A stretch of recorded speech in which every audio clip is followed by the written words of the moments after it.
বলছি, কালকে তো মহালয়া, আমাকে একটু সকালবেলা ডেকে দিও না।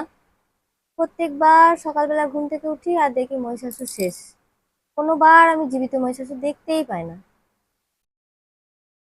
তুমি কি আমার ডাকে ঘুম থেকে ওঠো? না উঠি না। উঠবে?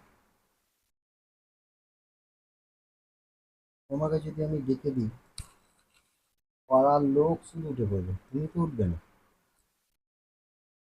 তার থেকে এক কাজ করো, বাবা মহালয়া হয়ে যাক, কোনো অসুবিধা নেই। মহালয়া হয়ে যাবে, তোমাকে ঘুম থেকে ডেকে দেবো। ঘুম থেকে উঠেই তুমি আমাকে দেখবে। আর মহিষাসুর আর আমি কোনো পার্থক্য নেই, তুমি আমাকে দেখে নেবে, ব্যাস হয়ে গেল। তোমার যদি দুটো সিং থাকতো না, তাহলে আমি ত্রিশূল নিয়ে তোমাকে আমি দিতাম। আর কালকে নয়, আজকেই মহালয়া হয়ে যেত।